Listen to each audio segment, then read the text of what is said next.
people how are we? Hope we're well, living the dream. It's been a while since we've done a chat of me sitting down in the video talking to you guys, sort of thing. But yeah, no, it's good to get back to the seat and just kind of review modifications I've done. You know, I hope you're all doing well though, genuinely speaking. So this video, before I even get into it, this is something I usually put at the end, but I just want to kind of address it here and now. We're creeping up on 500 subs, which is, to put that into perspective, last year at around this time I was at around 60, I want to say 60 or 70. It's crazy.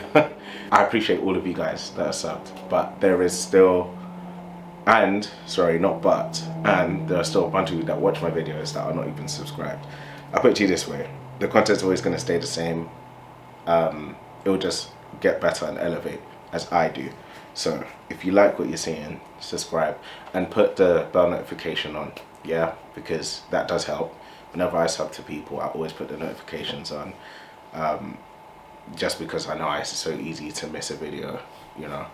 So yeah, anyway, I appreciate all of you. Now let's talk parts. I had 2 parts upgraded to my car, or 2 parts installed on my car recently, which I hadn't spoken about too much of before. I think I put a community post up of the JAP service Driveshafts, but I also had hard race adjustable drop links put on.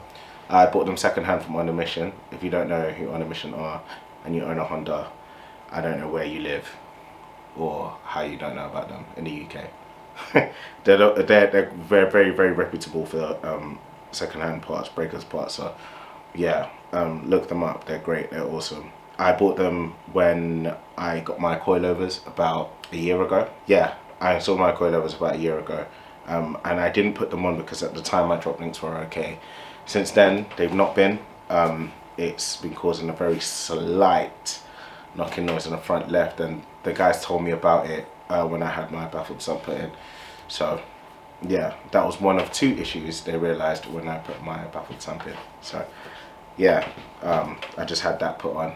And the other thing, and this is the main problem, whilst we were putting on the baffled sump, my J&R shafts, which had been on for 8 months as of the time of me seeing the issue, the outer boots failed. I think I've got photos on my phone. If I don't, then I'll only explain to you what it is, but if there are photos, you'll see it in the video. But one of the boots, I think it was the front left one, actually twisted and ripped. The other one was just had like a hole in it, and I was told that there actually is quite a common thing to happen on J&R shafts. I had no clue.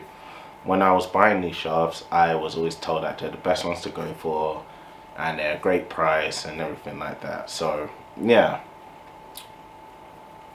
guess not.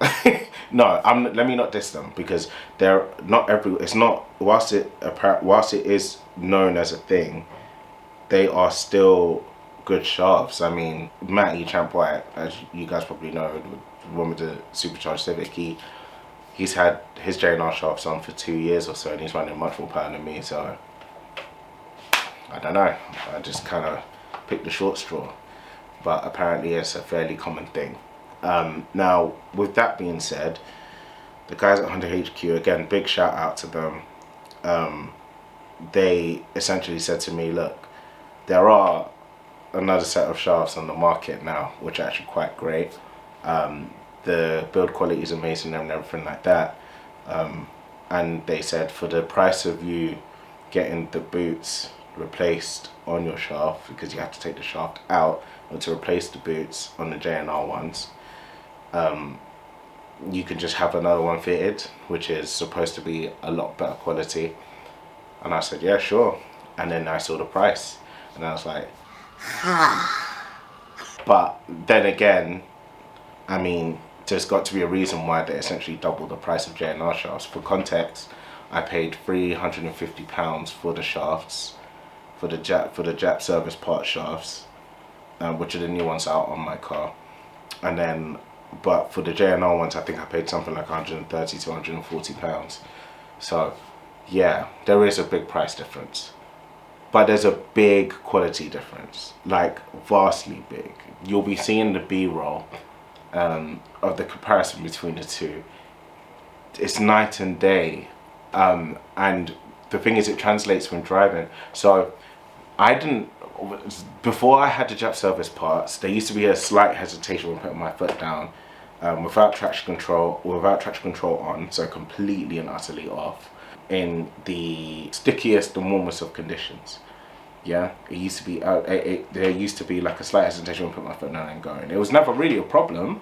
I mean, it never hindered anything I wanted to do, even on track or whatnot, but it was just there. It's just something I noticed. Since having the Jap service parts one on, and going forward I'm just going to call them JSP, because saying the full name every single time is long. But since having the JSP shafts on, that's not there anymore. There's a lot of balancing, there's a lot of weight to it, and there's supposed to be like a harmonic bearing or something like that on it. Don't quote me on that. I'm pretty sure that's what that is though. But yeah, even when you have the two, even if we're talking about the boots, which is a weaker part of the JNR ones, they literally were like, it's the way the JSP ones are mounted and the way they're fastened to the boot. It just looks a lot better than the JNR ones. You know, this might be an egg on face video, maybe in a fair few months time when I go and check underneath the car and the boots failed on the JSP ones. But they're supposed to be the closest thing to OEM ones as possible. Again, I do actually want to give out a shout out to JNR though, because when I reached out to them after finding out what happened to my shafts, and this was actually, all of this was before the track day, by the way, so it definitely wasn't caused by that. They basically sent me out brand new outer boots. So I've got brand new outer boots. I've still got the JNR shafts.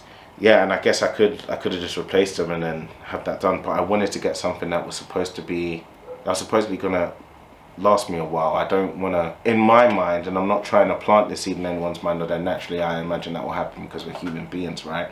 But in my mind, I didn't want to just replace that part on the outside and then maybe in a few months time I found that there's another issue with these parts or the boots fail again. Do you see what I mean? And again, I'm aware that other people haven't had that. I'm just speaking on my experiences. So yeah, I don't want anyone with JNR shafts to be triggered and grill me. I'm just reporting what's happened to me and supposedly a fair few other people. So yeah, it's a great part. And it also with the outer boots, it's actually quite surprising that no one mentions it. No one talks about it. Maybe it's not as common as I was told or I've been informed of, but there's been a fair few subscribers that saw my post on my channel that said that they had their outer boots fail as well. Who knows? Who knows? Yeah, and that's it, really and truly. I will review the JSP ones in like maybe a fair few months time. It is still kind of baffling how the outer boots ripped on the JNR ones, because it's not like they were fitted by myself or even my Honda HQ. The boots come on the shaft themselves, so you just put the shaft in. Yeah, and another reason why I went for the JSP ones is I'm not running standard power. I feel like I didn't want to cheap out on that area, if that makes sense. So, and that's about it. Yeah, anyway, everyone watching this video, I appreciate you. If you like it, show it. If you don't, let me know as to what you disagree with. And again, I'm open to talk to any and everyone about cars as a debate 24/7 pretty much. It's on my mind. Yeah, but nah, you're all great. Take it easy. Peace.